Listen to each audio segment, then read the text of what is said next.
Okie dokie. Let me find out and just make sure.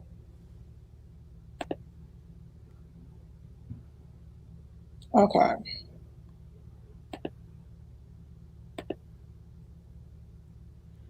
Should it be on the YouTube yet? Or should it take a second? It's a delay, right? Oh no, it's all up. I'm just dropping Oh, it it is. It's on. I see us. in. Mm-hmm.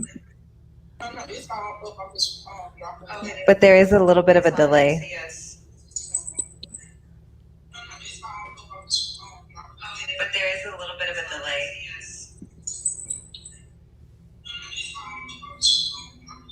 there is a little bit of a delay.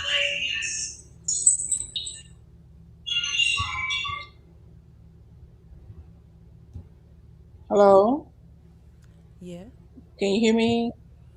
Yes, ma'am. Can you hear me? Okay, Yep. everybody can hear me. Yep. Right. Yes, indeed. I hate the thing. We've had technical issues, so yeah, now we can just go on and send those texts out so people can come on. Sending now. Me too. What is that noise? Are y'all hearing that? Or is that just me? Hear what?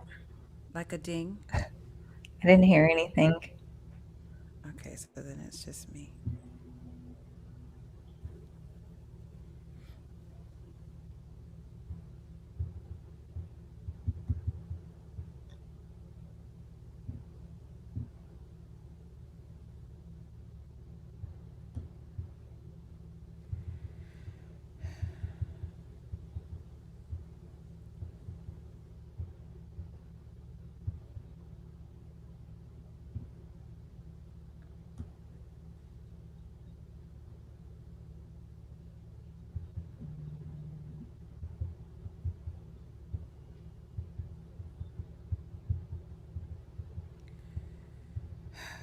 It's almost 9 o'clock. All right, we're gonna make this real quick.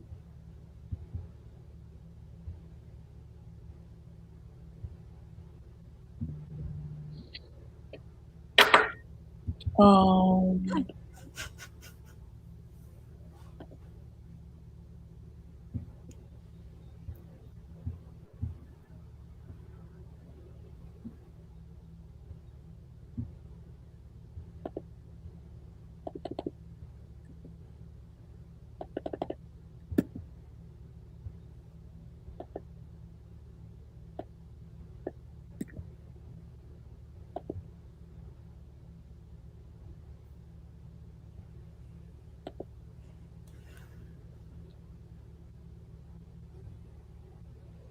I think it's something to do with my internet. I don't know what's going on.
Okay, so right now there's two people watching.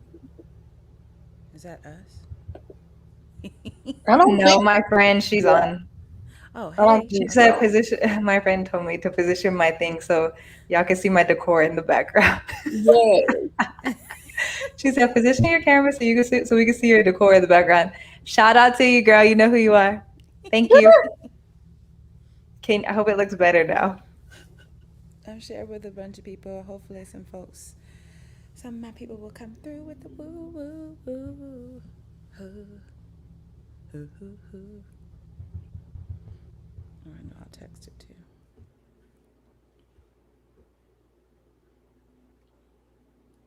Okay.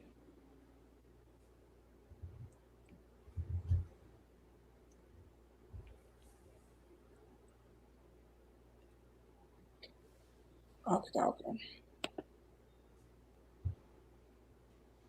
Where is StreamYard? Okay.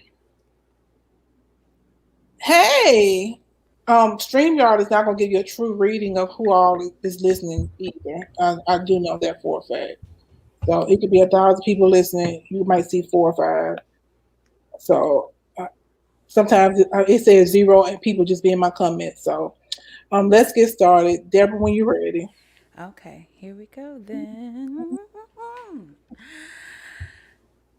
Hey everybody, welcome everybody to another episode, our very second episode of our Just Lay Live podcast.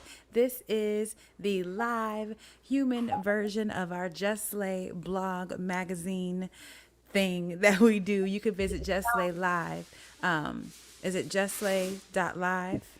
Mm-hmm, mm-hmm. That is, and visit our site and see us, read our articles and everything like that. But tonight we are here to talk some stuff with you today. So my name is Deborah Elena. I'm a singer-songwriter and I'm a contributor to the Just Slay magazine. And I'm going to pass it over to Nadia. She can tell us about herself and say hey to the people.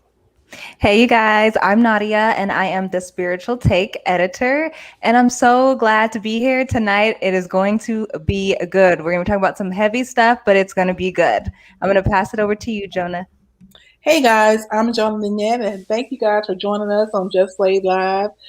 This is our live version of our online magazine, like Deborah said, justlay.live. I'm so sorry. I'm kind of out of it and over it already because we had this nice setup on Zoom and it would not work. That's why we're so late. We had major technical difficulties, but we're here and we're going to get started. I do not know. It's been so long since I've used StreamYard. I don't know how you can comment so we can see the comments, but I'm thinking if you go to the live on YouTube, if you as a matter of fact, if you are watching, please comment so I can make sure that we're able to see your comments because you guys commenting is a big part of the show. So if you guys are on StreamYard and you are watching, or you're on YouTube and you are watching, please drop comments so we can see who's all watching. Tell us where you're from. Tell us who sent you. Who are you here to support and represent? But yeah, thank you guys for coming. This show will be about trauma porn in Black film or film with people of color, and it's kind of like Nadia said, a heavy topic. What we're going to try to do. I hear some feedback. That was Okay. me. We're going to try Sorry. to do it. No, you're good. We're going to try to do it justice without getting too light. And like I said, forgive our background. We had all the cute backgrounds. Mine was so cute. But there you go, John. There you go. I'm actually okay about the background part because mine was not. I mean, my background was cute, but I could not get it to work. So it looked like I was like a super cyborg. My eyes were all whited out. So, you know, black screen. I'm not really mad about that part. I, Otherwise, so I'm we're salty not about going everything else. to do all the time. I am going to just throw it back to you guys. I want to know, we have some awesome articles on our website. You know what, before we do that, let me add one of our contributors, one of our newest writers, Miss Donna Martin. She is in the building. And like I said, she's a new writer, and I just want to kind of get feedback from all of you guys. What has been some articles that have been written the last couple of weeks that have really stood out to you guys? I Go ahead, Ms. I like Sarah's article. I liked her. She talked about the Oscars revamp, and I liked that the Sound of Metal won. I'm so excited. I know we talked about that. Yes. So I am so excited. What about you, Donna?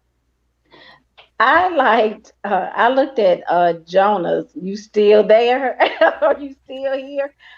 that was really, it was funny, even though it was kind of serious, and it really makes you think about, relationships and how we hang on to those relationships. And, Yeah. some men think all they have to do is throw just a little bit and we'll take them back. And that's Mm-hmm. because they've thrown just a little bit and we've taken them back. But at some point, when we make up our minds and stand flat footed and say no more, no matter what they do. So I just really thought, I love the way you the humor in the way you told that story, and how you just said you made up your mind that it was no more. And that kind of I connected that with the story that Nadia did on Harriet Tubman, in the statement that she made, that the mindsets back then, it was easier for them to stay in slavery, or it's easy for them to just stay in bondage than it was to be free. And that's Mm-hmm. the same way we are in relationships. Our mindsets, is easier for us to stay in the abuse or stay in that situation or stay in that place rather than being free and walking in abundance. That's good. That's really good. Deborah. Well, I'm gonna go ahead and toot my own horn. No shame. Toot, toot. Um, because I actually feel really good about the article about Joe Biden's 100-day progress report speech that he gave last week or last Wednesday. I wrote an article about that, and only reason why I'm proud of it is because I feel like I've been working to try and summarize things better, to try and make sure that I'm staying well invested in and interested in what's going on in our country right now. And so I'm pleased with the way that article came out. It is just a summation of his speech. But if you are trying to find out what is Biden even trying to do, that's a good article to look at, because that gives you a game plan in shorter than one stinking whole hour that his speech was, and shorter than the White House brief when you go on to the websites to see what their plans are. The article is a quick way to know exactly kind of what Biden has in mind for the next 4 years. So, toot. I like that article. I also have been just kind of excited just to see what everybody's kind of posted every day that I see something kind of new, not kind of new, but something new up there. So I think that we're all growing as writers, and it's cool to see. I think that we all have an interesting and different voice. Different styles of writing, and there's a whole lot of just variety, I think, that we have on our website. So it's worth just checking out, because there's something for everybody on there. So that's what I I'm proud wanted of. to ask you a question. Okay, when you were talking about the $1,400 stimulus check, was that for? Is that something new that he dropped, or was that something like? The four Yeah, the $1,400 check that should have dropped around early March, and through Okay. March people were getting their check. That is from, remember last year he was trying to say he was going to give everybody $2,000 checks. We got the Mm-hmm. $600 checks in like December and Mm-hmm. January, and so then in March, after he came on, he's like, "Well, here's the rest of the $2,000 that I was going to give y'all," and it was only for those who I think. Combined, like spouses, Mm-hmm. married couples. You know how I don't even know how to say those words because I don't have a man. Very big. But He's coming but soon, girl. In amen. Jesus' name. In Jesus' name. But married couples, I think making less than 150,000 a year, you were eligible for the stimulus, and singles making less than 75 were eligible. And then you got everybody's kid got like I think it was 1,400 per kid too. So some people got some nice little stimulus checks. Some people just got the 14K. Some people are still waiting on their stimulus checks. I have people who are still waiting. So that came out, and then the other things are in the works. If you've seen a lot of things about new small business loans or new grants that are out, that's because that American Rescue Plan is in effect. So the money is being dispersed to cities and states and whatever, and they're able to now offer loans and offer grants to people because now they have money to disperse again. So, hate on him if you want to, but he's trying. That's all we can do out here in these COVID streets. I Okay. I have some. What's the word? I have a dilemma about No matter what you Biden. do. because I feel like he's better than the person who came before him, our predecessor. But I also feel like I feel some kind of way where the Ku Klux Klan is still not on a terrorist list or has not been ruled a. A I, terrorist I, hear some, organization? I hear some feedback. Is it me? Not me. Not That's me why I hate either. StreamYard. I hate StreamYard. But it has not been ruled a terrorist organization or like what's the other word? Not terrorist organization, a hate group. Like a Like hate Yeah. crime or okay. I no, it's think not they like a have. hate group. It's still it's still very much so. It's looked down upon, it's frowned on, but it's still very much so. It has not been targeted to be brought down, if that makes sense. Like Martin Luther King, he was targeted by the CIA, the FBI, because they Hmm. felt like he was a national threat. But the Right. Ku Klux Klan literally have a museum in Montgomery, Alabama, where so many black men and women and children were killed by the hands of the Ku Klux Klan, and it has not been designated as a hate group. It's still in existence. It has that group with just the mindset of racist people in America and the freedom that they think the freedom that they have to do things to people who look like me and you guys. Hmm. And we have Asian hate came up 3-4 months ago, and it's already been a bill signed, and Hmm. that makes me feel some type of way because I feel like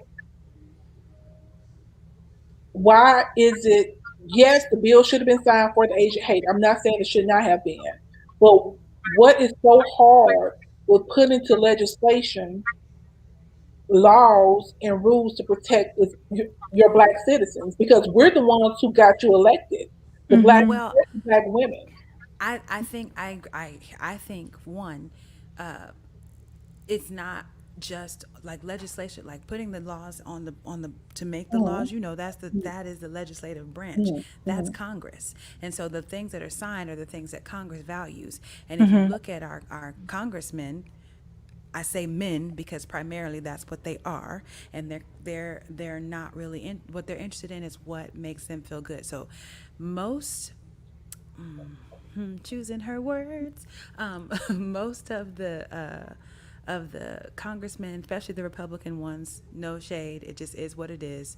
They're not really willing to go hard on black issues, but because they're trying to keep their constituencies kind of happy, going hard on some sort of minority issue will benefit them. So I'm not racist. Look at how I help the Asians, but I Hmm. don't care. But but all lives matter. So I'm not going to sign a bill that says only black lives. Not that anyone ever said only black lives. Nobody ever said only black lives. But I digress. Can I Anyway, can I I was interject? just going to say that I was going to say too that Biden also, it's only been 100 and what 10 100 something like that days, so there's Hmm. still time, and it's our job as the voters to put pressure on him to make those things happen because Obama didn't do it, Trump didn't do it, Clinton didn't do it, none of them have done it, and the Klan has been here since 1890 something, terrorizing black lives, and nobody has anything about it because the country's built on it. So it's up to us to make those changes. I'm sorry, Nadia, go No, no, queen. I didn't want to run over Before you. Nadia goes, I wanted to say something. Um, I understand what you're saying, but Biden, his first day in office, he signed so many executive orders that just put either reverse some things that Trump had done or that put into place some things that he wanted to do under his administration. So I feel like if somebody really wanted to do it, it's just like that abortion issue. It's like a carrot that they dangled in front of conservatives and Christians talking about abortion. But every Republican that has been in office, nobody has ever stopped abortion. Because if Amen. you stop abortion, why would we vote for you? And I think it's There the you go. same thing with black rights and protecting black people. It's a carrot they dangle. Dance, puppet dance. And I feel like we need to stop dancing and say, look, I will vote, I will either sit this one out or vote Republican if one more Democrat get into office and don't change stuff. But Nadia, what were you about to say? I actually had this conversation with a friend, and we were talking about maybe possibly, and this is just, a theory, but what if, the Asian hate crime that was passed was due to, and again, this is just a theory, due to the fact that Asians, they can make a lot of revenue for America. They have a lot of businesses. I'm not saying that Black folks don't, because we do have Black owned businesses. But what if just perhaps this could have been something to get some revenue flowing? You know what I mean? They always say that Asians are the model minority. That's what white folks say, and so it is what it is. And so Right. so you want to cater to your favorite, you cater to your favorite child, and you Right. kick the stepchild to the curb, even though you brought us here. So I was happy where I was at. Just kidding. I might have been. How would I even know? That's true. How would I even know? But yeah, maybe that plays into it. I don't know. I don't have a problem. I think it's great that there is Me some too. legislation on the books to take care of Asian Americans. I think that's the way it should be. I agree. And I agree with you about. I think, Jonah, you're right that they definitely do dangle carrots in front of us. But I also think that it's our job, like you said, to make sure that they know that we're not voting for you. We didn't vote for you so that you could just dangle a carrot. We voted for you to do some work. So if you're not going to do the work, you will not have this job. I think it's Right. important that we tell all of our politicians, every elected official from the mayor all the way up to, city council members, whoever, you won't stay in this position if you're not representing the people the way that we expect to be represented. I think that's what it should be. And somehow we've Right. got it in our brains that people in power are in charge of us. No, we hired them. We can fire them. And we should if they're not doing their job. Amen to that. I totally agree. I will say this, and then I'm gonna tell you my favorite, one of my favorite articles. Um, First of all, there is no dollar greater in the United States than the black dollar. If we start buying their stuff, they lose. Like a lot of them, as we saw during the pandemic, a lot of them are not positioned. They do a lot of leverage. They do a lot of building. They have a lot of joint ventures. Basically, what all that means is all their money is tied up, and they need poor people or working people to continue working to create income flow. So when we start working, everything crumbles. It's like a house of cards, like a dominoes. Everything falls. And I want not just black people, but all people of color, marginalized communities, and the working class to understand. If we took a stand, their house crumbles. That's first of all. Second of all, like Nadia was saying, or Deborah, I feel like Asians are the model minority, but also they get a lot of people don't understand a lot of immigrants, especially Asian immigrants coming to America. They get a lot of tax breaks. That's why you notice a lot of times nail shops and Chinese restaurants or Asian restaurants, they change their name after a couple of years because they literally, as long as they put that business in another person's name, they don't have to pay a certain amount of taxes. So I feel like we have to be mindful of, like you guys said, it's a game. It's a game. Like they could if they wanted to, they just don't want to. And I feel like Deborah just said it's time for us to put our foot on their necks and say, look, this is our life. Like while y'all playing games and going home to steak dinners and potatoes, our lives are in danger. When you put out propaganda, when you put out certain media clips or whatever about black versus white, that may not affect you and your gated community, but it does affect me. So either you do something about it or step all the way down because we can't afford to play with them none of these days. But I do want to kind of like change gears and say another article that really stood out. I don't know if it was Ursula or Deborah, one of you guys. I think it was Deborah. The article on DMX. That was me.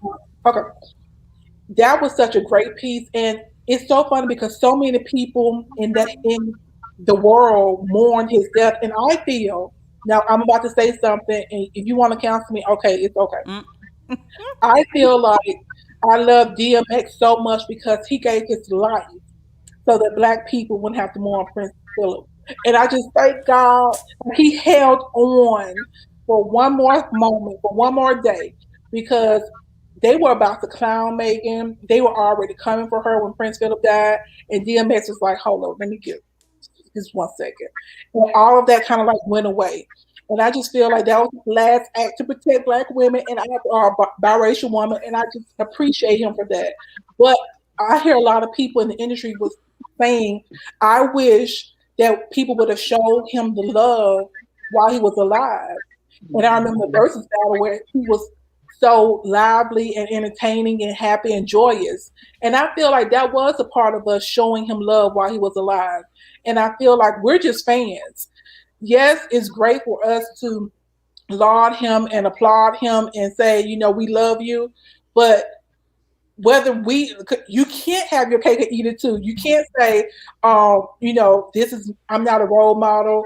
This is not my real life. I'm just an artist. But then get mad when the fans do not boost them up. Go to your fellow industry people and tell them the same thing you're trying to yell at us. Because yes, like even if we did appreciate him, we could have had 10,000 DMX parties. He might not have ever heard about one of them. But you know whose parties and whose appreciation he would have heard? Yours. So I feel like, yes, we love him. Yes, we miss him. He was a great entertainer, great poet, great wordsmith. But I feel like they were trying to pass the buck on to us, and I'm passing it back to the people in the industry. It wasn't us, it was you. If you wanted him to feel love, it was you.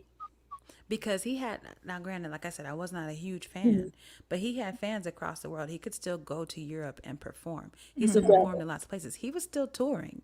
Exactly. Up until his death, he still had tour dates on the books. Considering COVID, that's amazing. So he's still, the fans were giving him respect. Exactly. But the people in the industry weren't. I can remember one time listening to The Breakfast Club and what's his name? The one who always says something ridiculous. Charlemagne. Charlemagne. he was like, yeah, DMX out on the corner. That he was basically calling him like a wino, calling him a crackhead for coming in the building one time. And I just thought, well, that's shady. I didn't know. And that gave me the impression, okay, I guess DMX is in hard times. DMX wasn't struggling. DMX was touring at that time. But there was no respect. That's in the industry. That's not us. That's on celebrities. So I feel you with that, Jonah. Anyhow. Anyone else want to talk about and share their favorite articles from the magazine? And now we'll move on. Let's move on up. Okay, well, thank you. Let somebody say. So thank you so much, Donna, for being a part of this chat and this discussion. And you can check her out in Just Slay. She hasn't written anything yet, but it's coming. And we love you. Thank you for becoming a part of our team. Yay, Donna! Thank you for having me. Thank you. Thank you for letting the newbie join all the big dogs. Yes, ma'am. Yay. Well, while we are shifting gears a little bit, let me just say hello to everybody out here in our all our viewers. We appreciate y'all being here hanging out with us today. And I see you, Rochelle. I see you, Naomi. I see you, Jasmine, Farron. I appreciate y'all. Hey, y'all. How y'all doing? Sarah, I see you. Welcome. Yeah. You know what? While we're talking about that, Jonah, I see that you have on a really cool T-shirt there, and that because tonight our theme we were supposed to have backdrops was supposed to be Black Girl Magic, and so in the theme of Black Girl Magic, we all had some promotion of who we, so just supporting some talented Black artists. And Jonah, and actually myself, because this is actually one of my shirts too, is supporting me. Yay, friends. I'm so mad because it was so cute. Y'all, it was so cute the way we had everything set up. It was. Zoom I liked my fences background that I had. Zoom is a hater, but it's okay. It's okay. We're going to get it situated. I'm going to shut all this down and restart. Zoom is a hater because it wouldn't let me have my Star Trek background today because you know why? Because it's May the 4th. That's why. And they wanted me to be about Star Wars, but Star Wars is garbage. I said it. I said what I said. Yes, I love it. Anyway, so by the way, ladies, if you guys, I say ladies because I said mainly ladies in the comments, if you haven't subscribed to this YouTube channel, now is a great time to tap down below and go ahead and subscribe to us. If you are not following us on Instagram, Facebook, and Twitter, get into it. Just Slay Live is who we are. Search that, find us, and follow us. Subscribe to us. Join us. Join us. All creepy, right? Yeah, get into it. Be a part of our stuff. Get on the Just Lay website and read our articles. You're gonna enjoy everything we have to do. But I believe now it's about that time, Miss Jonah, for a little game. Am I Yes, right? I'm ready. I am Yes. All ready. right, let's do it. Let's do it. Okay, now Maybe. this is a game that we call 6 degrees of separation. I'm sorry. This is a game that we call 6 degrees of separation. And basically the whole thing is we're going to name two people in the same genre. I'm not gonna make it real hard. And I'm gonna do it first, and then I'm gonna let Deborah and Nadia kind of, and you guys can help them in the chat section. Um, how they connected. They only have 6 moves to connect the two people. A good example of that would be, let's say I said Will Smith and Mark Lawrence. Of course, they both were in Bad Boys, so they'll just say Bad Boys. That's how they're connected. But let's say we said Will Smith and Tashina Arnold. We would do Will Smith, Will Smith, um, Martin Lawrence, Tashina Arnold. That's kind of how it works. You have six Got it. moves to connect the dots. So let me see. I want you guys. Okay, do you want music or film or actors, actresses, or okay. Up to you. Whichever. Tyler Perry? Okay. No, I don't want that. I don't want that. I don't want that. I don't Oh. want that. Oh. Okay. Then I have some Okay, connections. I was connecting him already. George Clooney to Okay. Kevin on Stage. Ooh. Okay. That's a hard one. It can be done. It can be done. Believe in us. I'm George thinking. Clooney. And if Okay. you want to help Okay. them, put it in the comment section. George What if Clooney you to don't Kevin on know? Stage. Do you have to know the connecting actors' names? Because sometimes I don't know their names. You do What if have he? to know their names. You do have to know their names. Okay. What if I know their characters' name? We'll go with characters' names. We will definitely go Okay. with characters' names. Okay. Mm, Okay. I'm just gonna start. Just gonna start. Yeah. Just gonna see what we can do. So George Clooney Mm-hmm. was in ER Mm-hmm. with the guy who plays Dr. Mark Green, right? Oh. That guy was in Top Gun with Tom Mm-hmm. Cruise. Mm-hmm. Tom Cruise was in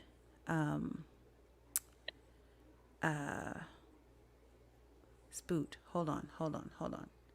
Okay, this might not work, but let me see.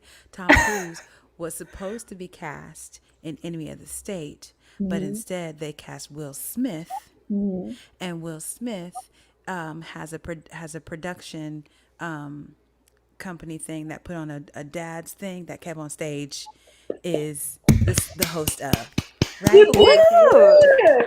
You could that's good. also you could have did this. George Clooney was on ER with Angel Tanksley. Angel Tanksley came on stage. Who's Angel Angel is Tanks? she does a lot of his skits and promos, but she was Oh, also in that chick ER. Angel. That chick She was Angel in she was on ER. ER. I didn't know hmm that. Wow. hmm Okay, Angel, look at her making real money. Anyway, okay, yay. Okay, y'all can gang up on me. My turn, my turn. And y'all, I need y'all help. So drop some answers in the comment section. Don't play with me. Okay, or we can each do one because I have one. I think Nadia has one I too. have one too. Okay, Okay, okay, okay. okay. So You can go first. okay, Well, I will thank you. talk to Deborah. Yeah. Okay, so then mine is connect Halle Berry to Will Ferrell. Let me get my paper because I wrote it down. Is it a hard connect? No, I thought it was good. I felt good about it. Is it really 6 connects? No, I have one, two, I have four. Four Okay. connects. Holly Okay. Berry and Will Ferrell. Okay, I'm thinking. You want to go or you want to do it, Nadia?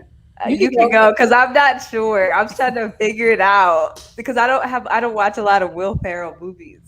I'm gonna do Holly Berry to was in no, I'm the Will Ferrell was in The Weatherman with Megan Good.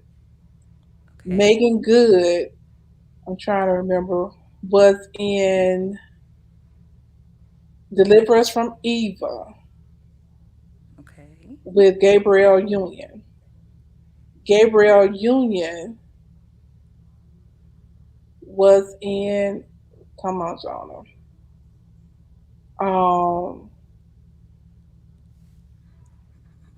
I'm trying to think which one I want to use. Bad Boys She was in Bad Boys too. with Martin. Um, Ooh, I just Will. found a connection right there. Ooh. And I know it's right there. Who was that?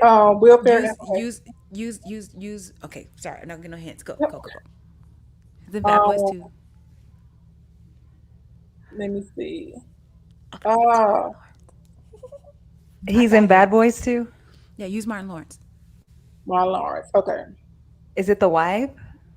Okay. No. Okay. So let me. Can I tell you? Oh no! I almost got it. I know. I got it. I got it. Mine was in Boomerang. And Yes. Boomerang. Holly Bell was in Boomerang. Oh, that's right. Okay. Yes, I did it. I Yeah. did So it. mine was Okay. almost that. Mine was different, but I went.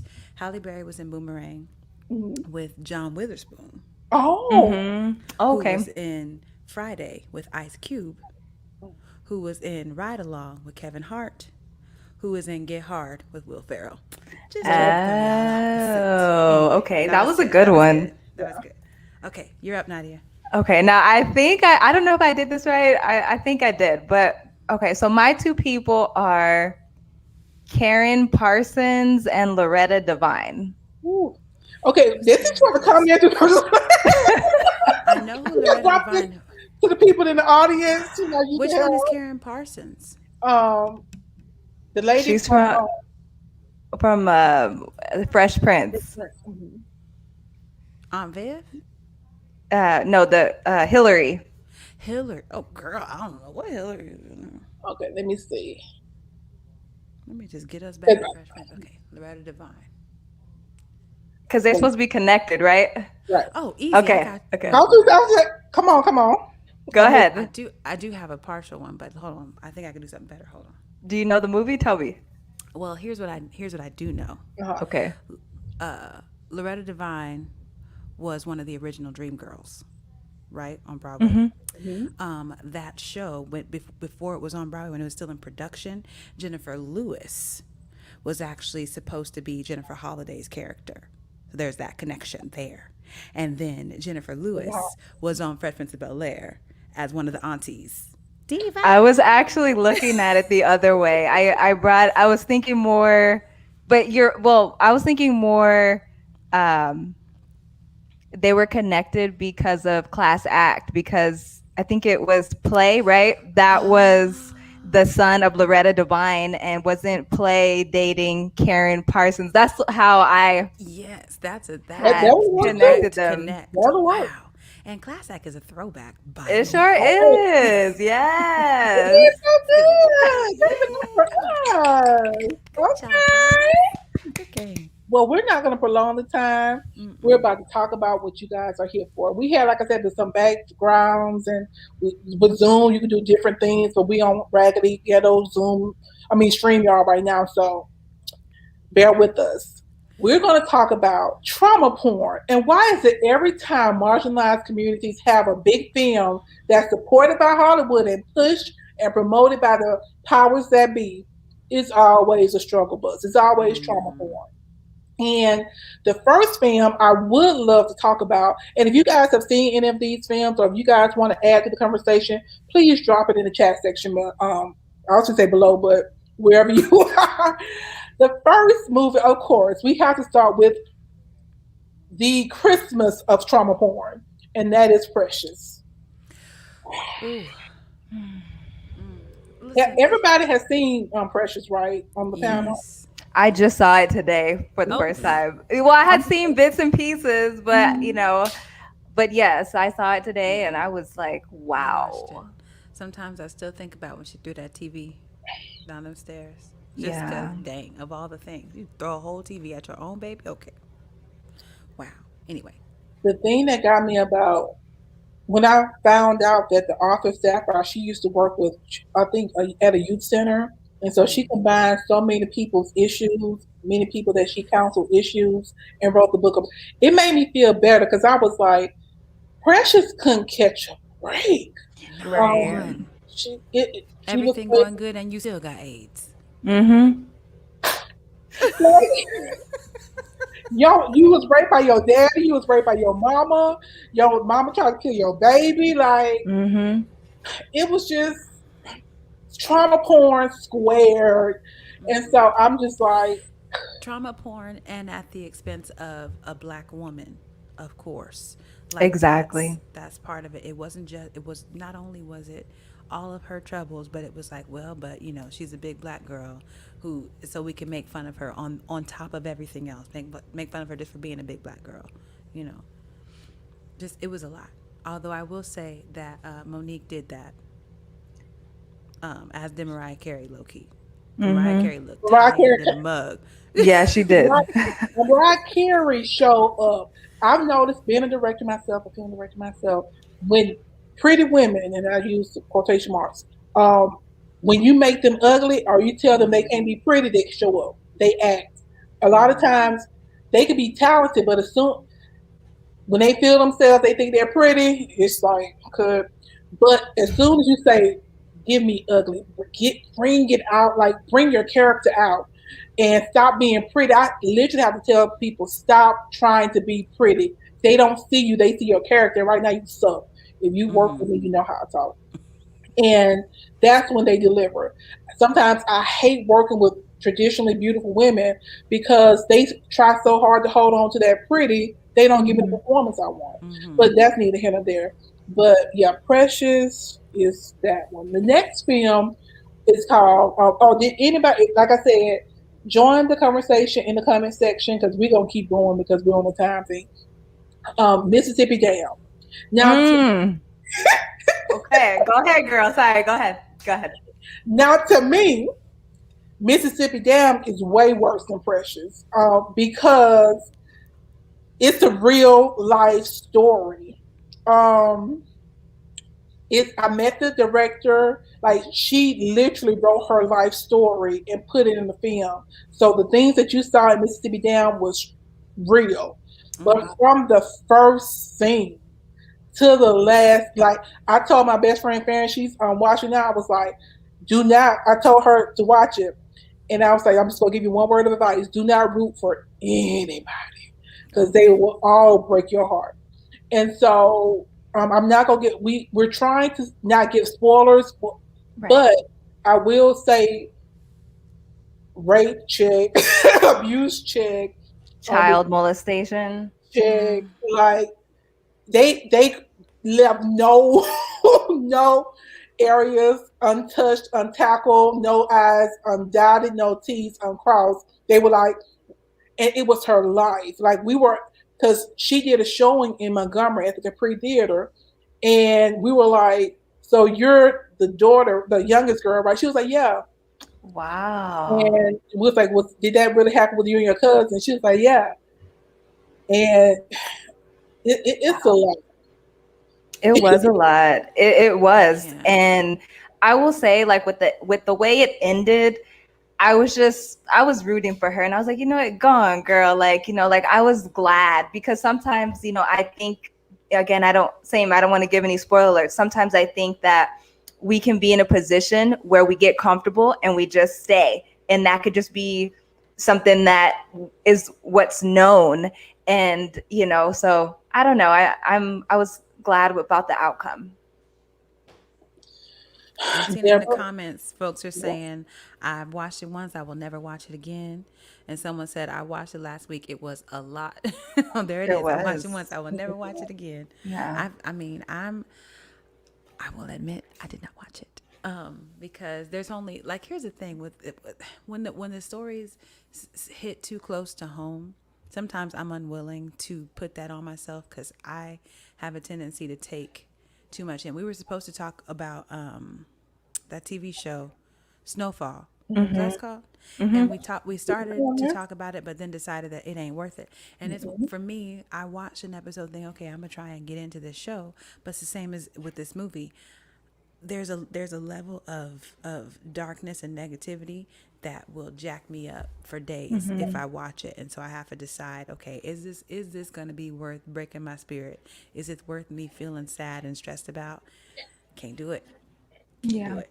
It was a lot. There was just so much going on. Like, yeah, that was that was deep. I don't have So words much to abuse. say it. So much, yeah. And the thing is when those the problem with movies like this is not that you tell this story, because this is based on a true story, so it's something that did happen. The problem Right. is that these are the ones that are critically acclaimed. These are the ones that are lauded. So people think that this is what the black experience is. They forget that, okay, sorry that Bill Cosby is a terrible person, but that Cosby Show experience, that's also us. Fresh Prince of Bel-Air, that's also us. Right. Just your random, boring, run-of-the-mill, I walked the dog today and then we went to the grocery store. That's us. It's not always a trauma. It's not always a disaster. But what they Exactly. want to see on TV is drug dealing and sexual abuse and or shucking and jiving and being super funny for massa. That's what they want to see. That's what they want to pay money for. But that's not always what we do. Right. That's not everybody's, experience, and not everybody has had that experience. And I'll say me personally, um, my mom like sheltered me, and there was a lot of like growing up. So there was a lot of things that I could not do. And I watching this film makes me understand, probably because of my mom's own concerns or things maybe that she experienced, her own experiences could have been why she sheltered me. I wasn't like, I couldn't go to spend the night at a friend's house if a dad was going to be there, or an uncle or an older brother. My mom was like, no, if the mom's not there, you're not going, and so What's funny is recently I saw, it was not recently, but a couple years ago, somebody posted a thing where it was a Hispanic mom. She was speaking in Spanish, but the daughter came in, was like, "Can I go to summer party?" And she was like, they got brothers. That your friend has brothers, and she has an uncle, and he has a dad that all is in the house, and you never know. So no, you can't go. And that was the first time that I knew that other people outside of black people thought like that. I thought everybody else they all can have some part whatever they want to, because my mom never let me stay at anybody's house past 7 in the morning, and it was always ridiculous. But it turns out every parent is concerned about, or every parent should be concerned about what goes on in somebody else's home when their kid is there. So it's not exclusive to black people, but for whatever reason they try and make it that Hollywood tries to make it feel that way. If that makes sense. right. And also, it's not just exclusive to strangers, because as you see what happened in this particular, it was kin, it was family, and sometimes, It's almost always family. It's almost yeah, always someone that the person knows. All the church exactly. member, kinfolk, it's always somebody. Usually it's something Yeah, that they know. yeah. The next film is Queen and Slim. I'm gonna let you guys go first because there's so many thoughts, and I'm gonna let y'all have a chance to say them. And if you don't, I'll take it home. Deborah, you want to start, girl? I'll start, because mine are going to be the smallest thoughts. Because again, y'all know I read the plot synopsis of Queen and Slim. I love Daniel Kaluuya, but I could not watch a movie where I watch him be hurt. So I won't say all the things, but what I did read of it and what I understand of it and what I felt when I saw the previews was, especially, given the season now, I don't have the energy to watch a story not win. I don't have the energy to see us lose another pair of good, beautiful black people, because Hollywood wants another sacrifice for money. But I do feel like, from what I read, Queen and Slim got a lot of praise because it was a really pretty love story up until it wasn't. Uh, and so for that, I say kudos, but not for me. Now, I can't do it. Nadia, I'm gonna let you go. So, so for me, I thought overall the movie was okay. I guess I was one of the things that did stand out is that I felt like the or the queen girl. I felt like she sorry. I felt like she was a very strong character, to the point where early on she was kind of like bossing him around and kind of like being, I guess, like almost, I want to say, like the head, calling all the shots.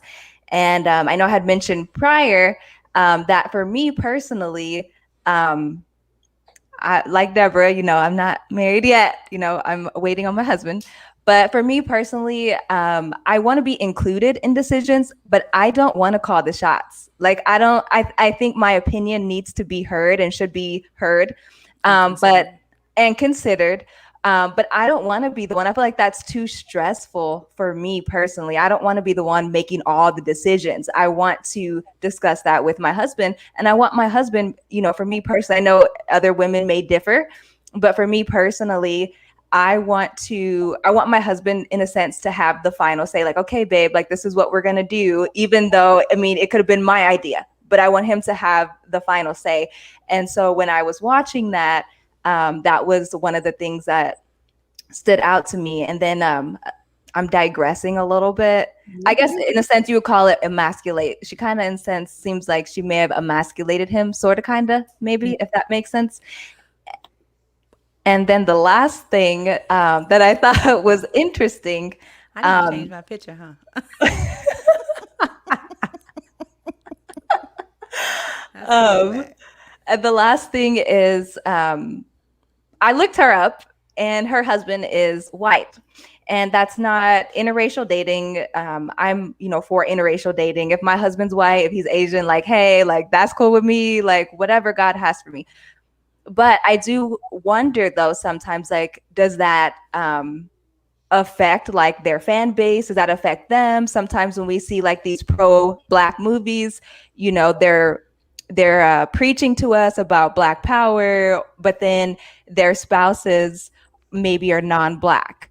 So I guess, I don't know, what do you guys think about that? Like, is it okay? Does that make sense? Like, would you have a hard time following someone if they were pushing pro-Black things, or saying, hey, if it was a Black man, maybe his wife is white or something like that? Would you have a hard time believing him if he was saying, okay, us as a Black community, Black men and Black women, we need to come together? Would you have a hard time believing him, following him? I mean, what are y'all's thoughts on that? Sorry, I know I said a lot. I'm gonna let you go first, Deborah. Jonah got thoughts. So I'll say two quick things then. One, I do feel like, I know there's an actor, Aldous Hodge, who is rather handsome to me. Yes, Lord God, yes. He is either dating or married to a non-Black woman, and that changed my feelings a little bit, because I'm like, oh, you don't. Well, why am I watching you? You ain't watching me. And so that I do feel that way. But then I also think one of the tropes in Hollywood is to make the Black woman emasculate the Black man, because, take it all the way back to Willie Lynch, that's what the slave masters of old would have the Black women do. So you put all the power in the female, and you make the male, you make life dangerous for the male. So the woman is always trying to protect the men and always trying to keep the men docile so that they don't end up getting killed. So then you end up with a woman who is always emasculating a man. Like, that's part of what Hollywood thinks that Black women do. That's not what we do. We are not a monolith. Some of us do it because some people do it, but some white women do it, some Hispanic women do it, and a lot of us also don't in every race. It's just, but that's just part of what it is. I think it makes me uncomfortable when I see people who are doing stuff that's supposed to be so pro-Black, but they don't have it in their own household. But at the same time, I know that I'm okay with dating anybody, marrying anybody of whatever culture. So that doesn't bother me as much as when you say you're doing something pro-Black and then you act in a role that makes you be sort of anti-Black, sort of, you know what I mean? So if you say you're pro-Black and you're promoting all these things, then you should push for your character to not be the one who emasculates the man, or you should push for writers who speak with a black voice, not just a room full of white writers who write for black people. You know what I'm saying? Right. That's what I think. Okay, that's all I That's have. good. Go for it, Jonah. Okay, so I will probably get canceled for what I'm allowed to say, but it's Oh, okay. God still loves uh-oh. me. Um, I do believe that all lives matter when it comes when it comes to dating. I'm just being funny. I have to be for real. As a single black woman who has never been married, it no matter how open hearted, open minded I am, when I see a black man with a white woman or Hispanic woman or Asian woman who is plus size, not very attractive, do not know how to dress, it does something for me. And the reason why I have to say it like that is because I'm a dark skinned plus size black woman.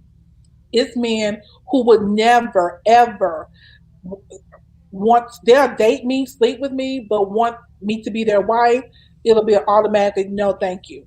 However, those same men would go find a white woman who cannot like. I'm fine. I'm a fine big girl, but they would find a white big girl who and will wipe her up, put a ring on her finger. And it makes me feel some type of way. Love is love. You love whoever you want to love. However, somebody who has not ever had a child, not ever been proposed to, I'm sorry if it's a twinge in my heart when I see eligible black men put all their black female, because they do this, black women friends as the bestie and in the best friend role, or Yeah. big cuz, auntie, play The mama, homie. homie, will sleep on your couch, drive your car, sleep with you, waste years of your life. And as soon Years. as the first white woman who kind of halfway looked their way gives them some attention, then all of a sudden it's something different about her. I changed for her, like literally giving her everything that we primed and primed you to get in your life. Like Hmm. we support you. A lot of these movie stars would not be movie stars if it was not black women supporting them the whole way. And Hmm. it's a guy who, he made some comments around me. He's an up and coming actor about because he wants to date either Asian or Hispanic. And but you're constantly around black women. You're constantly asking us for different things. But when I get a little jealous. So if I say, "Oh, you like that black girl?" It's like a funky face. But when I start saying stuff about other women who are not as beautiful as the black women I'm asking him about, but she's married or she's this or whatever. And like just the pedestal sometimes they put other women on. I remember I had a friend last year staying with me because we were doing some things together. And I literally had to ask them several times, first of all, like, well, this gonna sound bad, but this is what I said. Y'all know me, y'all know my heart. Who's this? Um, I was like, you put the help on a higher pedestal than you do the person paying for this whole shindig. And because they are so color struck that, like, literally, I'm gonna use this for an example. They were big on vitamin C. They kept talking about vitamin C. Hispanic girl came on set.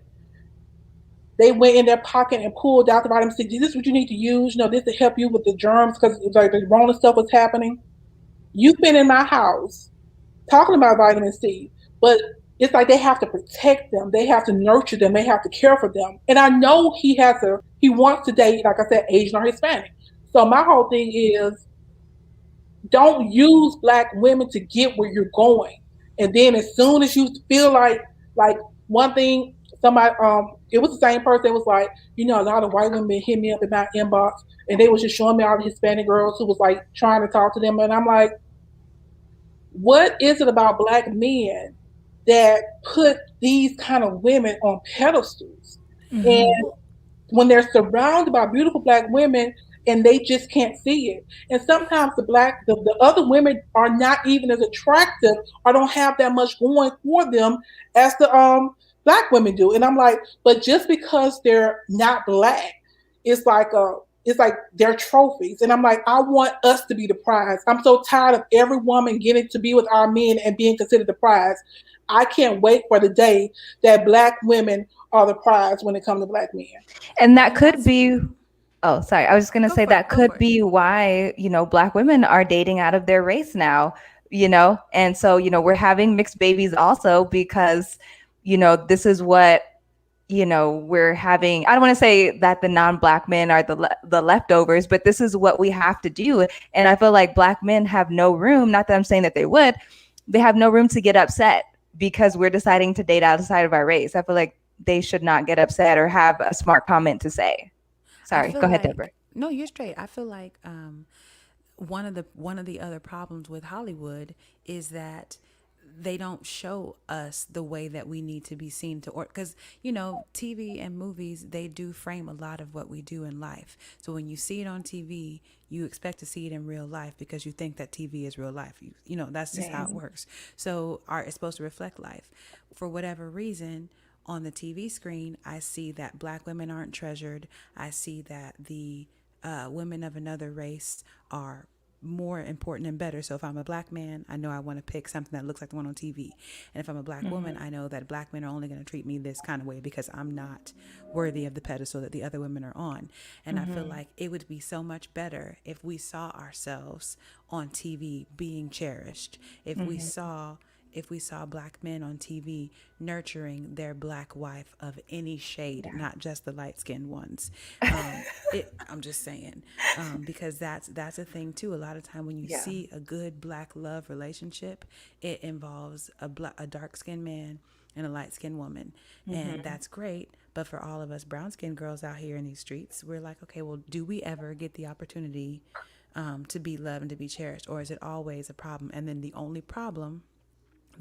reason why we don't seem to be loved and cherished is because of a thing that we can't change.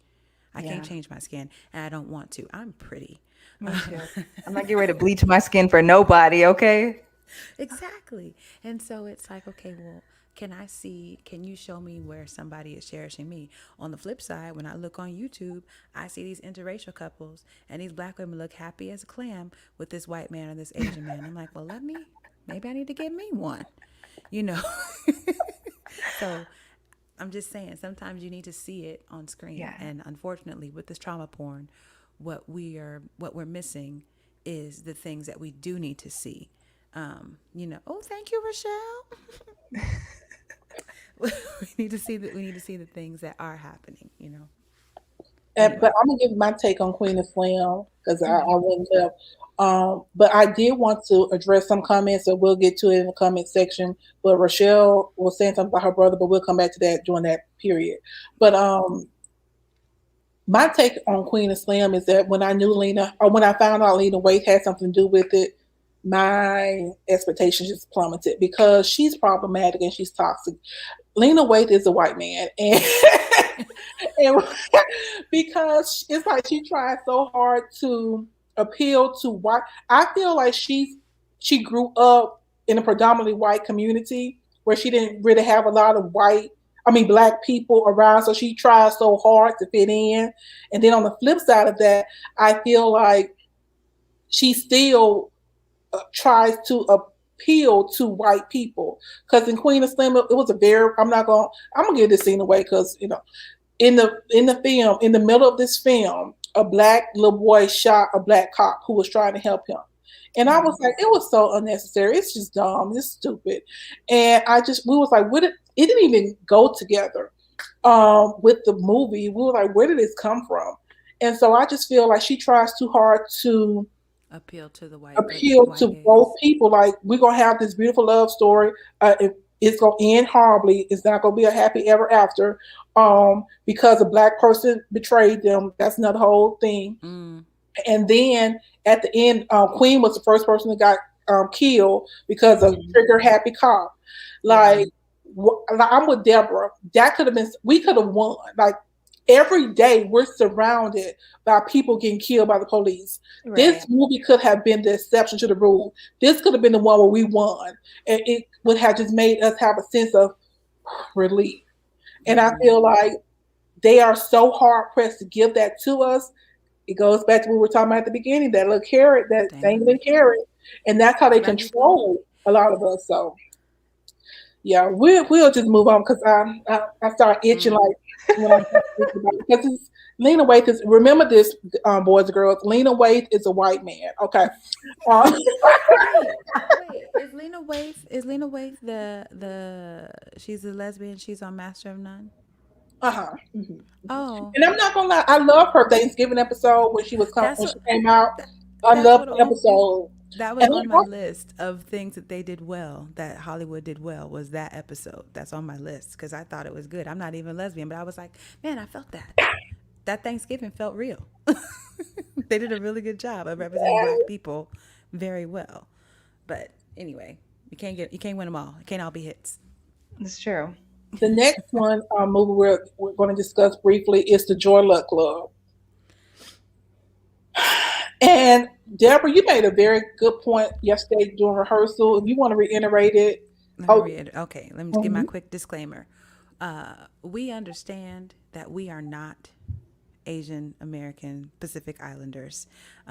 We do want to try and amplify voices of all cultures, and so we recognize that we are mainly amplifying Black American women voices because that's who we are.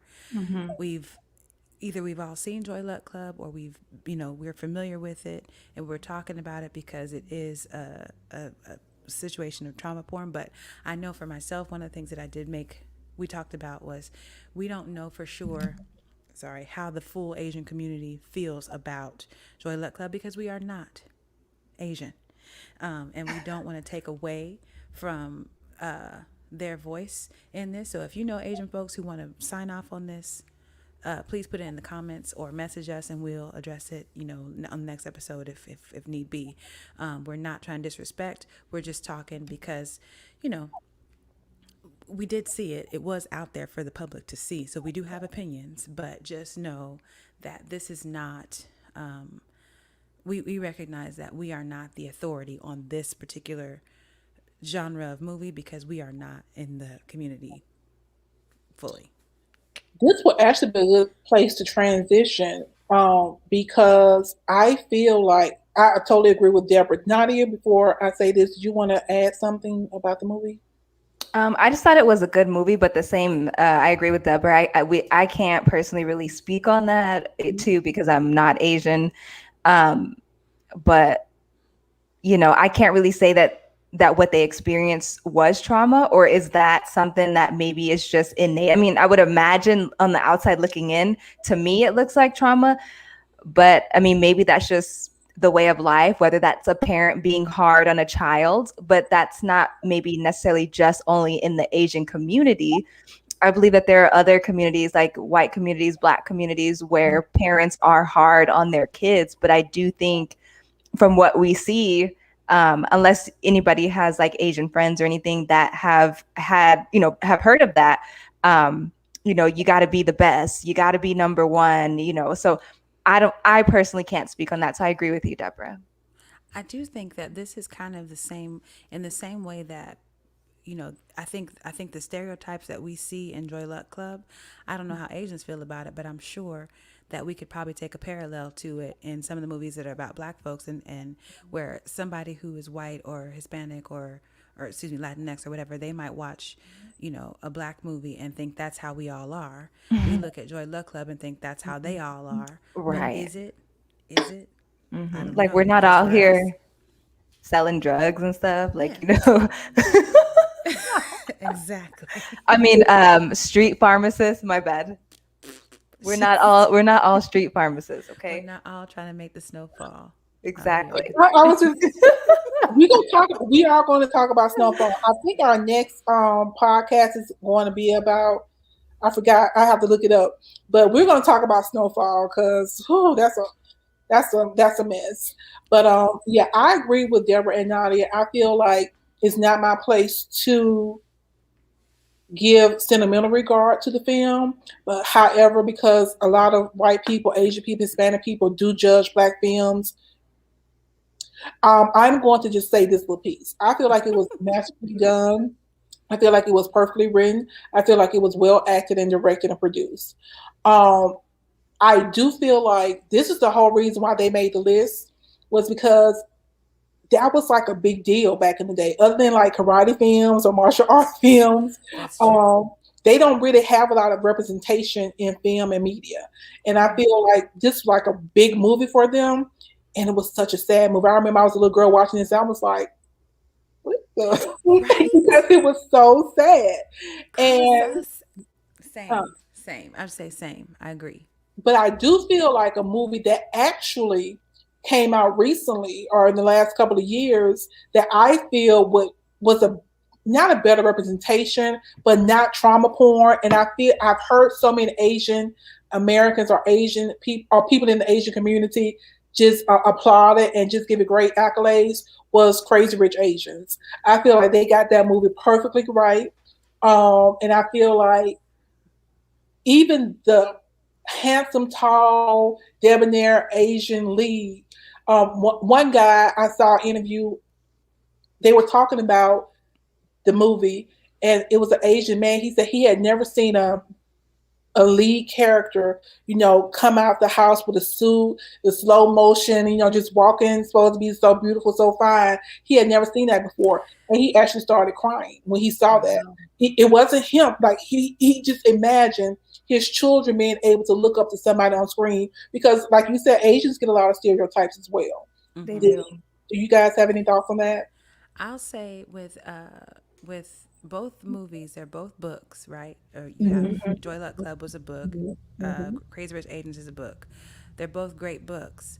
I do feel like I feel like Joy Luck Club was all about capturing something that will rivet audiences. I don't know if the book was supposed to do that, but the movie was made to rivet, to make everyone just, oh my goodness, wow, the Asian experience. Whereas Crazy Rich Asians was like, we just out here. We're humans, and these are some rich ones, and the book and the movie was like, it's a crazy story that kind of intertwines, and it's really interesting, but it's just fun and it's pretty and everybody looks beautiful, and you got to see different elements of Asian culture, those who are from America and people who are from China and people who are from where were they from? Were they from Singapore? I want to say Singapore. Some of the Some hello. it Yeah. doesn't matter. It's fine. Somewhere else. But just the differences in dialects, differences in upbringing, all that kind of stuff. So I appreciate kind of getting some depth that we don't always get. And the men were indeed fine. Yes, oh God. Yes, oh God. Oh, Um, Nadia, what you got? I really love the funeral, not the funeral, the wedding scene. The wedding scene was whew. But Hmm. toss back Nadia. I was just gonna say I have not seen Crazy Rich Asians, No, so but I will say that there are a lot of Asian men that are very attractive that I've seen, like out and just about, in like life, just out in in the life. streets.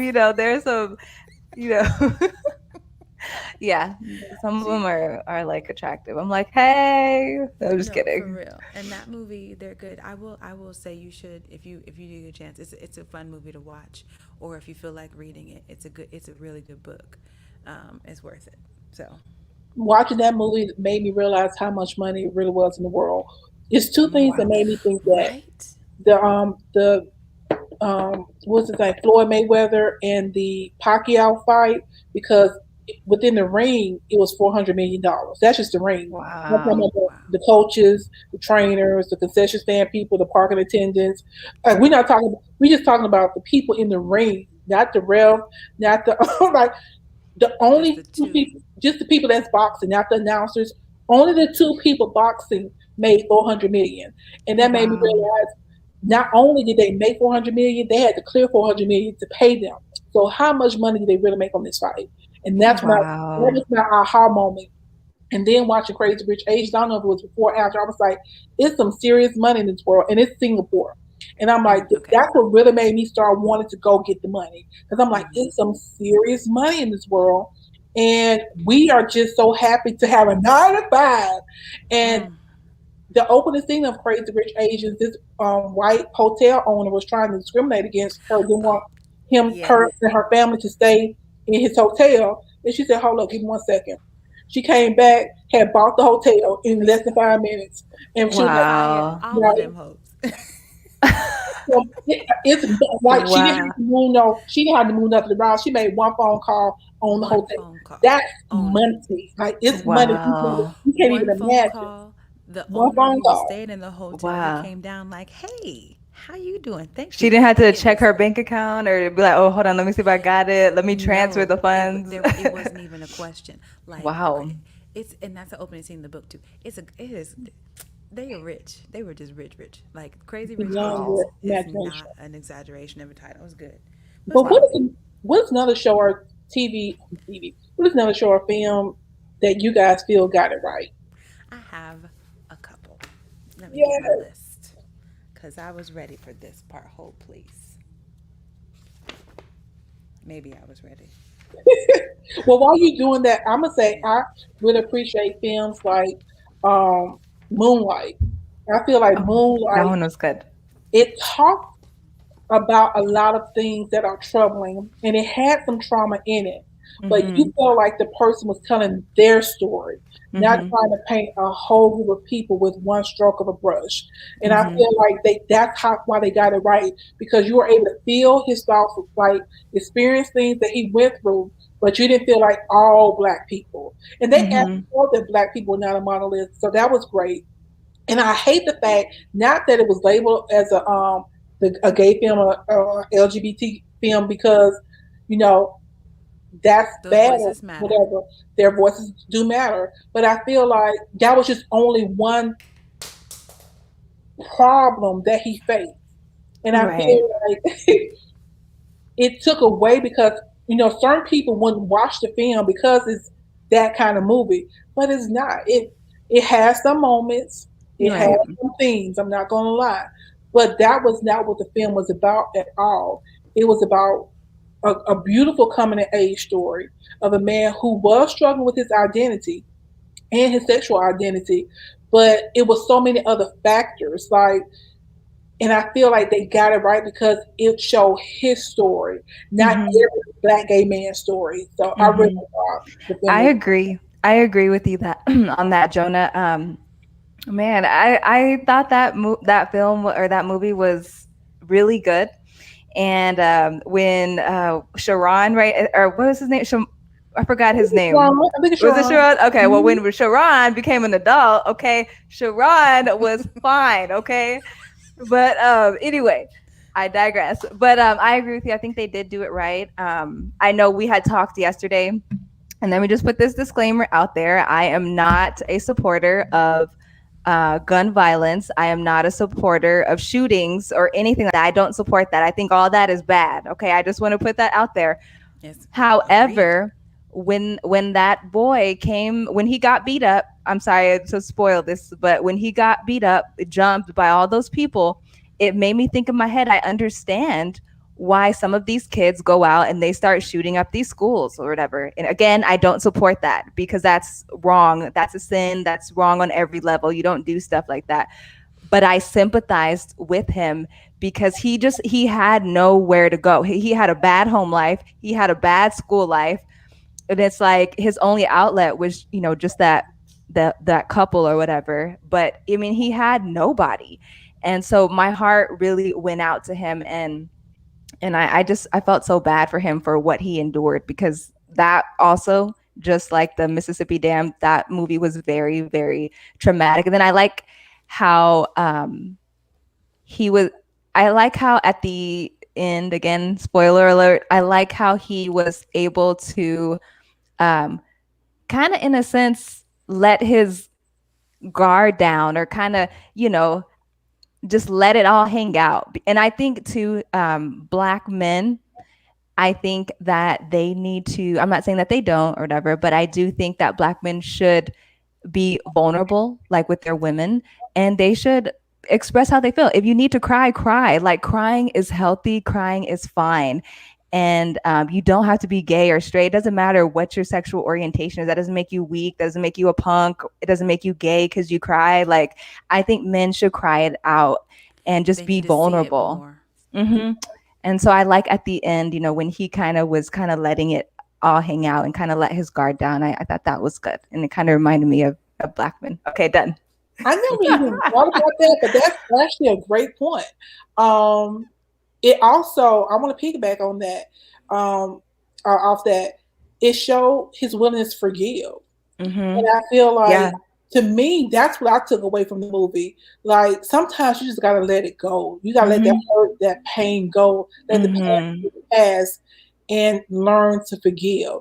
And I feel like that movie showed how freeing it can be. Because sometimes you holding on to pain and what they did to you, it's only you. But when he was able to let himself go, he was able to find happiness. I agree. That's good. Well, I have a couple of thoughts on some different movies and shows, if that's all right with y'all. I feel like one of the things that, for one, I feel like most of the time we don't get to star in our shows. So like Black Panther was obviously an example of one that was just really, really good and really, really for us, by us. One thing I did realize that I didn't realize before with like the Coming to America and this sequel of Coming to America was that the first one and the second one were not written primarily by Black people, and the voice is clear. That in the 80s when the first one came out, it was funny because we liked it because it was still Black people and we don't get to see that. We just like having a lead. But here in 2021, that's not enough to just have Black people on the screen. We need more. So there's some shows that do give more. The Photograph with Issa Rae. Yes. That one I thought was just it's not like the best movie in the world, but it is a good, solid love story just about Black people in love, two couples, at different times. And it was just a good story. One Night in Miami, even though it is framed around tragic characters, and tragedies that happen to most of those men, well, two out of four, right? Had tragedies happen to them, but the story itself was just Black thought, which I appreciate. You don't often get to see movies where you get to see Black men just pontificate for a minute. You know what I'm saying? And so that was nice to actually hear like why we do what we do, why the struggle is what it is, with some depth and not just, well, I live by the streets, I die by the streets. Like that's all you ever hear. And and that's not us. And then I will also say there are some shows where, because we're not always the star, when they navigate it, when the Black person in the white space does it well and their character is done well, I applaud. And so like Star Trek Discovery. She loves that. She loves Say it. what you want to say, but this new series of Star Trek stars a Black woman. She is now officially Captain Michael Burnham. Her name's Michael. Yeah. It is what it is. But she is a captain on. Okay. Movie Tenet. Oh, exactly. The movie Tenet. Oh, and she has a love interest who is a dark chocolate Black man named Cleveland. So there's that happening. There's a little bit of Black love in sci-fi. In Star Trek, right? Tenet is a Denzel Washington's son's movie. I haven't watched it because it's too intense for me, but my sister said it's really good. It's sci-fi, and it's just a good sci-fi movie with a Black lead.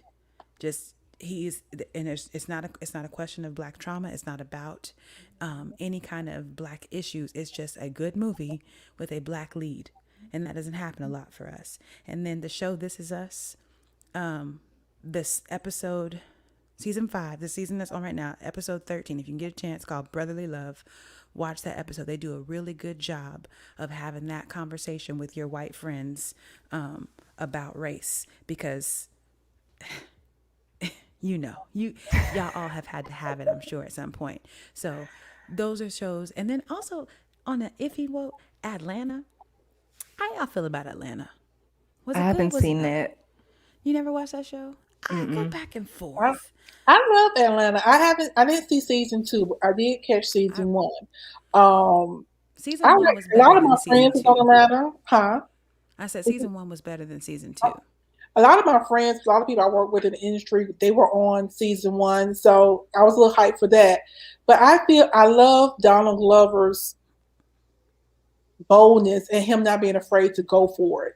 And he gives me a rich white kid who has a trust fund so I can make the films I want. And that's why I love him, because he doesn't fit into anyone's box. I really wish he was with a black woman, but that's neither here nor there. But he doesn't fit into anyone's box, and I love that about him. I agree. I feel like the show did a good job of just pushing the envelope and doing whatever it wanted to do. But sometimes it was so weird that it was like, all right, like that weird Michael Jackson episode or whatever that man was. Like sometimes it was just so weird. And I was like, well, what? But then, like I said, season 1, you really kind of felt like you got a little bit of everything. And so I like Atlanta's one of those shows where I think they did a good job. It just didn't do enough, or then they started going too far left. I think anyway.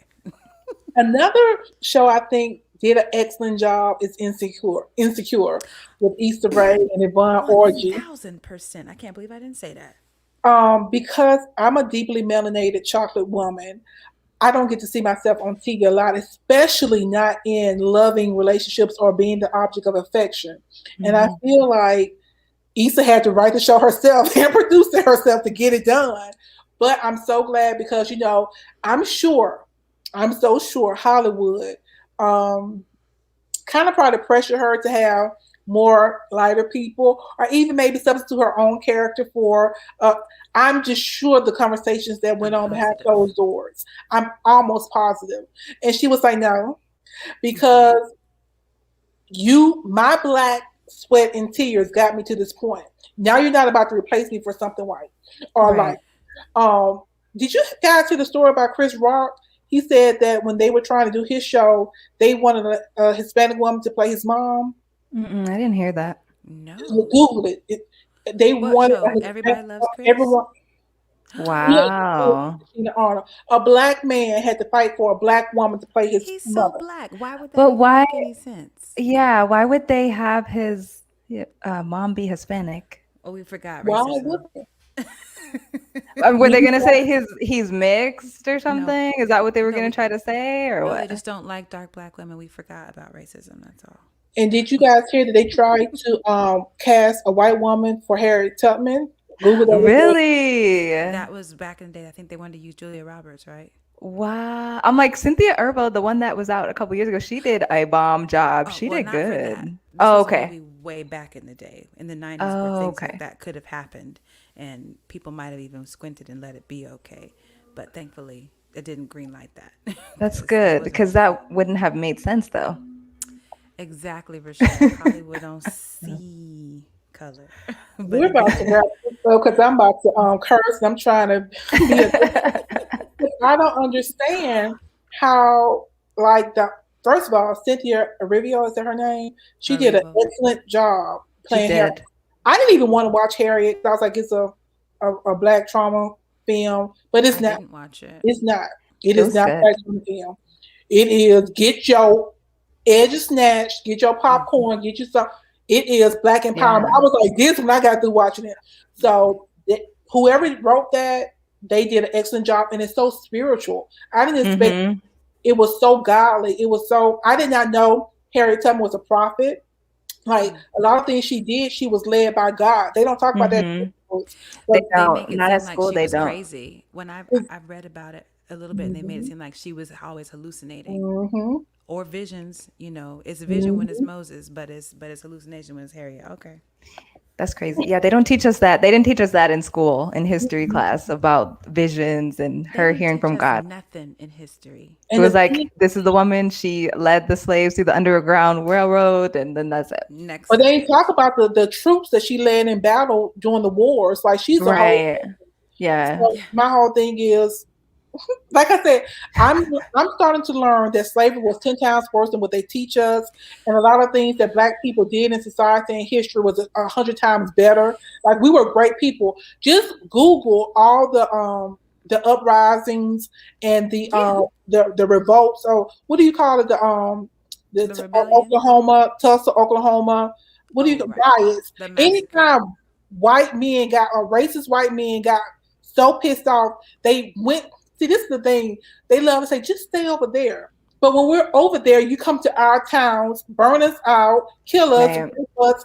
And like, they took over Central Park that way, Oklahoma, Rosewood. Oklahoma, So yeah. many So many stories places. where we were just minding our own business and just trying to live, and they Yeah. annihilated us. So the argument just, go over there and, we just don't want you over here. No, we were over there minding our business, and you still came and killed us. So You just want a piece of whatever we have.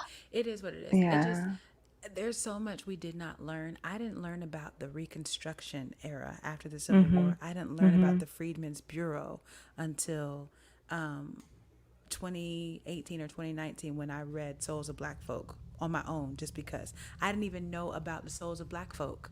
Wow. And it's crazy that you have to take a special class in college to learn Mhm. about the full American history arc that Mhm. includes Black people. If you want to hear Mhm. about Christopher Columbus, a little bit about some Indians and Thanksgiving, the Revolutionary War, Civil War for 2 seconds, and then World War II, cool, regular high school history will get you. But if you're trying Right. to actually hear what happened in between those big dates, Yeah, you take the have to take African a whole American nother class. studies. Yes. Yeah. And it's ridiculous. Like, even in college, I didn't learn about that. I didn't learn about it until me, an adult in my 30s, said, Mhm. "Oh, let me read this book. I never read it." That's ridiculous. What is our education? Anyway. Let's not go there. we're about to go to some. Did you guys want to add anything? Because I'm about to go to these comments because I'm gonna let these good people go. Mm. Let's do the Let's hear the comments. What they got comments. to say? Well, Rochelle says that her brother has dated and is married to a Hispanic woman 10 plus years, and it took her a while to realize the black chicks he dated weren't any good to him. I think you hit the nail right on the head, the black chicks he dated.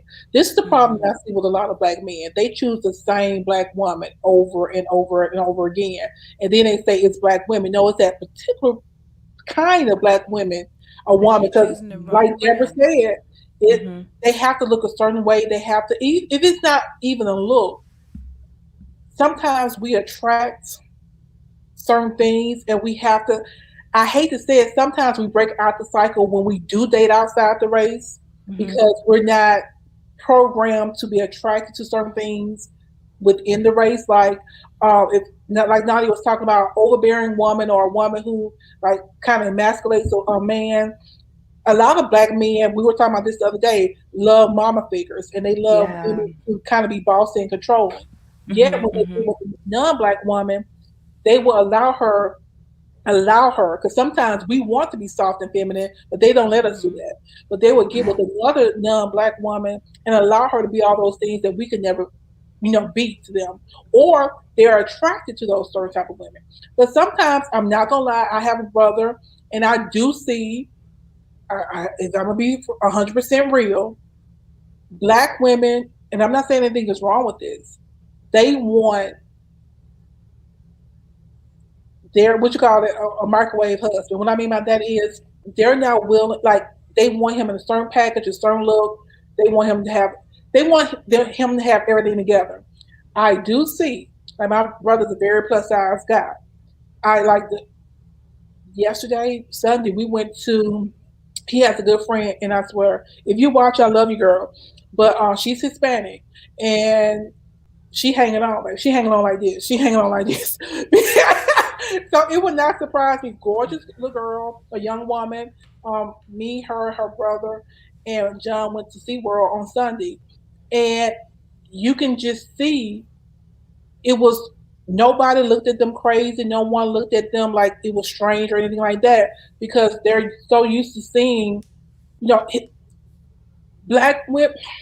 I don't want, you want what you want, but sometimes I feel like other women sometimes see the big picture. Like I could work, like I can't tell you my brother's job and how much he makes, but you will have a really good life if you with him. And I Mm. feel like Hispanic women will look at that and be like, I'll take him to the gym. I don't see, I'm gonna be so real. A lot of black women won't. A lot of black women will just be like, he fat next. And so I do get that. I will agree. And I also sometimes when he tries to talk to black women, they have nasty attitudes with him. And I know it's sometimes chips on the shoulder. So I can see both sides. But I Mhm. will say, just like I'm in Texas, and you have to be proactive in what you want. I put myself in spaces and places where I will have an increased chance to meet black men that I'm compatible with. And I feel like if you really want to date a black woman, you can. But whoever God has for you, whether they're black or not, but I will say this, it's a certain way that a black man with a black family protects other black women. More, they will do that more so than I don't feel it's protected and safe when I'm with a black man whose wife is not black. It's just something about the dynamic. They don't speak up for me. They don't have my back.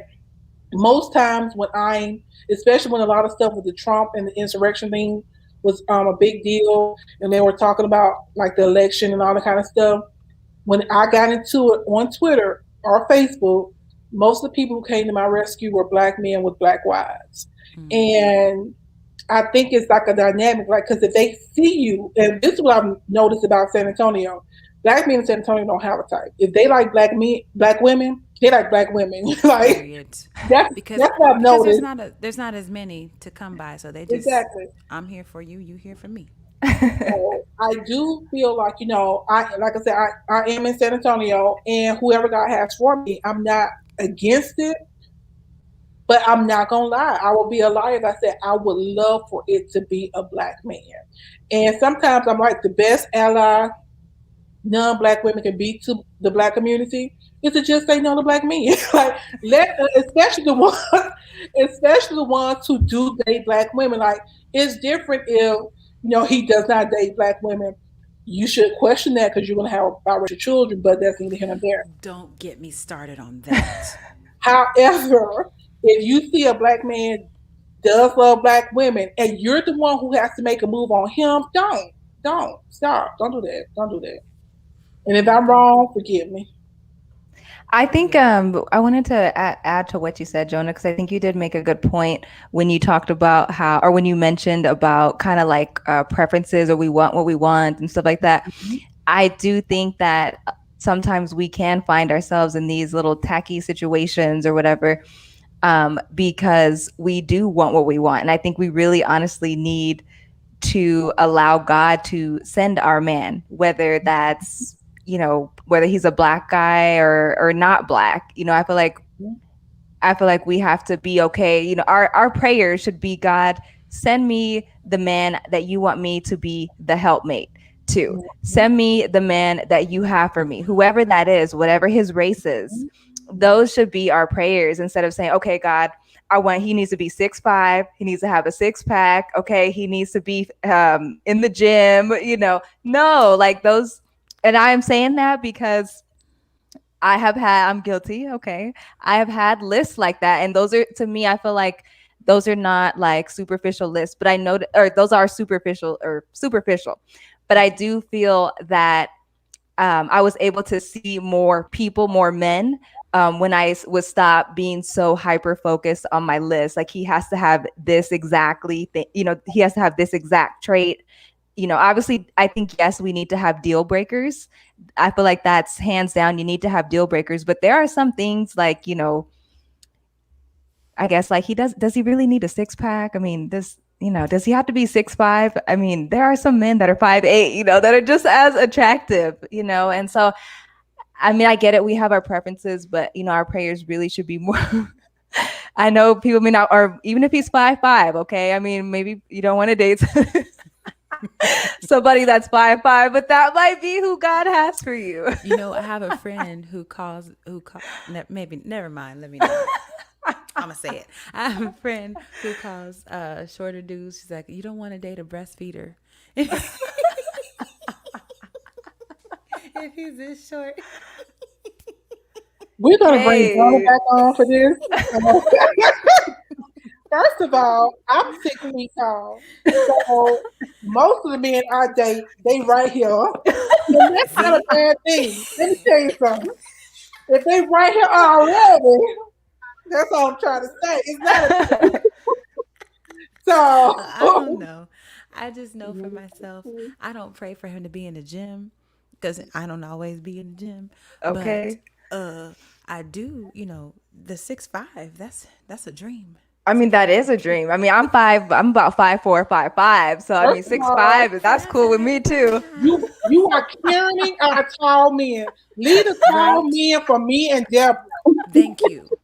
Thank Because you. if You I get go with out. somebody 5'10", he's shorter than you. But you leave him alone 5'2", girl. You Yeah. 5'2". Why you need somebody 6 feet? You can take the 5'8" to 5'10" and let me have We the need six them. foot. We need them. I would date anyone. However, if I go out with somebody shorter than me, oh, he's shorter than you. But the same people who saying that, they wise 4'2", 4'5". Like you, when you see a 6'4" guy with a 4'11", I 5'2" can't woman, stand you it. don't I say can't anything. stand it. But let it be the other way around. Everybody got something to say. Well, I do have something to say because I don't really want you that little, but still, it's the principle. Anyway, Okay, let's talk about this comment with Shay. Do you think it was an opening? This is, I think, in reference to the Queen of Slim, the black boy killing the black cop. Do you think it was an opening to show how trauma affects people perspective using that scene with boy shot cop that was helping him? Because the cop was trying to help the boy and the boy shot him. No, right. I don't think that at all. I That's think all they're Lenny trying to Waite do. is a white man. That's it. There's some shows like every single cop show you see on TV.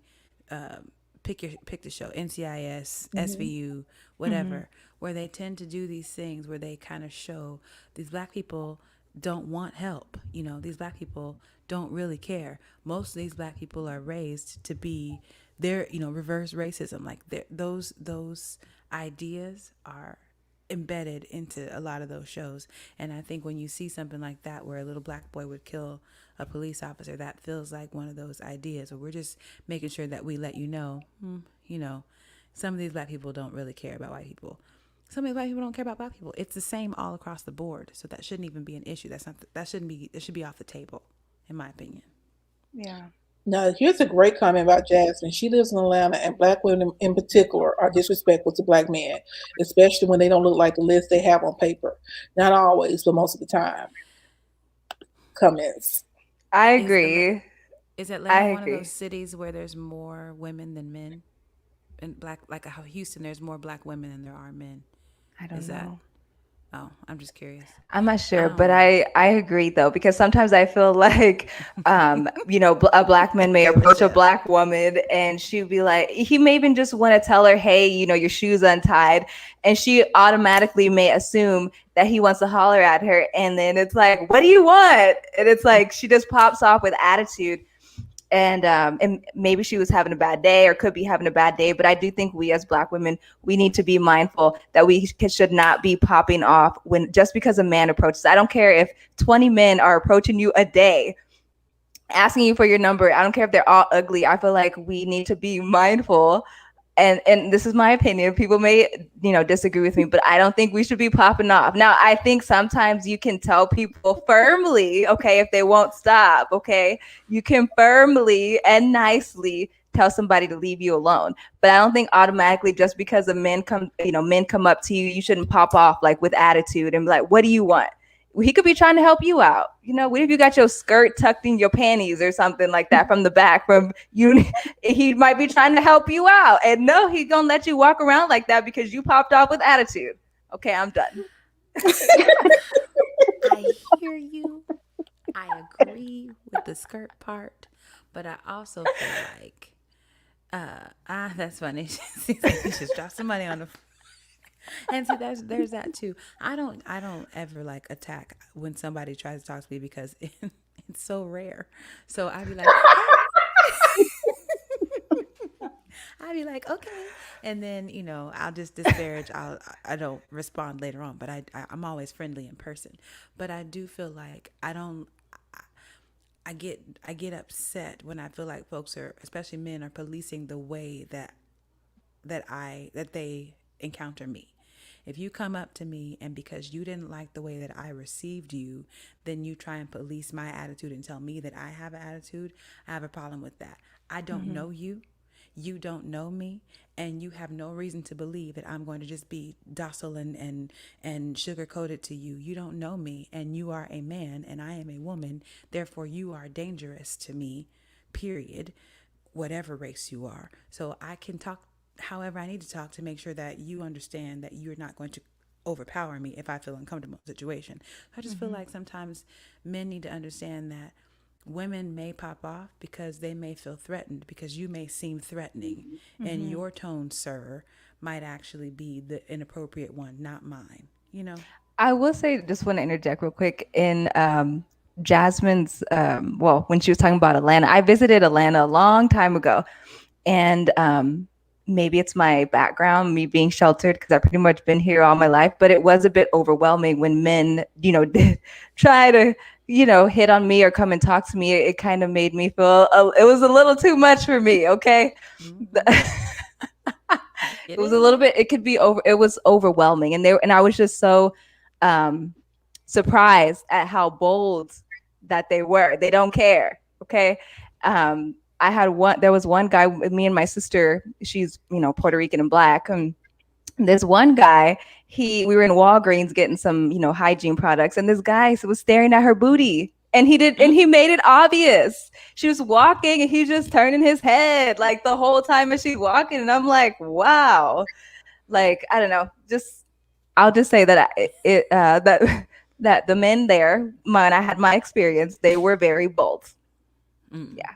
Okay, I'm done. I agree with that. Y'all know I think I'm fine, the finest thing walking, and I never had low self-esteem. However, when I moved to San Antonio, I'm not gonna lie, I went through a struggle period because in San Antonio, Black men will look you in your face and not even speak. Like they will act like you do not exist, you are not there, and I'm not used to that because I'm from I was going to say the gum, but where I'm from, like the places even not in the gum. In Atlanta, different places, like Nadia said, when you walk out the door, men are ready. Like they ready. And The so, approach is different. The culture is different, I guess. well, because a lot of Black men here date outside their race, and I feel like they want me to know I'm not interested in you at all. Now, when I walk toward their car and I see their wife she's probably 3 sizes bigger than me, and she can't find a comb for her hair, but but not out her clothes, but she's not dark skinned, she's not Black, and so I went out, I would say, hey, how you doing? Looked at me like I would drop their eyes like I was not there. And I feel like it was a spiritual attack on one hand, but I also feel like it was, like Deborah said, culture as well. So I went back to Alabama/Atlanta, visit, some people. Shout out to my kinfolk and my besties. And when I came back, I was good. Like I needed that. I needed that reminder that I'm not ugly. I'm just in a place where my looks are the most appreciated. Like I'm fine in Alabama/Atlanta. And Baltimore. Ooh, when I went to Baltimore, baby, I want to go back to Baltimore. So it was like a whole battle. Was it Chocolate City, girl? Like you would have thought I was special. But here, now I'm not gonna lie, most of the men I'm dating in San Antonio were Black. I feel like a fat white girl in the hood because I'm a chocolate, dark-skinned woman in San Antonio. And they don't see that much of me. So most Hispanic and white guys, especially the older, the richer they are, the more they want me. It's just the Black men. It's the Black men. You know how like that white girls, Black men love. White men, Hispanic men will give their last dollar to be on my Hispanic men were always interested. Yes, they were. Hispanic men would be like, hey, young lady. Man, if I was just a little bit younger. And I'm like, man, if you had a little bit more money. And a little more hair. No, I'm just kidding. Hey, kidding. Maybe. I was picking up an order in, I want to say Longhorn and Vernon. And it was a Puerto Rican cook. He was like fine. And he was cook. But when I tell you, like I could tell he had planned our whole life out. He just like kept looking, was like, trying to get my attention. I'm like, boy, you look a little young. But I'm like, I will be with a short order cook, Longhorn, because you're fine. But it's just the black men. It's the black men. Now I want to say that it's not everybody. Yeah. No, but black men is kind of hard to date. Black men here, but I have been fortunate. I will say that. Well, what we doing next? I think that's okay. I think that's all the comments. Pretty much. We just like now we just talk about boys. Our next episode, as a matter of fact, thank you, Donna. Did you want to say anything? No, I just enjoyed it. I'm a newbie on here, so I've just watched and listened, and I've enjoyed being on the show, being a semi part of it. And maybe I learned something tonight. And also, can I just say, Ms. Donna, your earrings are so cute. They are. I love them. To steal them from you. Thank you.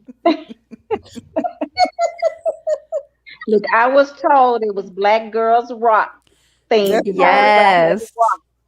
Yes. And that's there, 1,000%. Yes.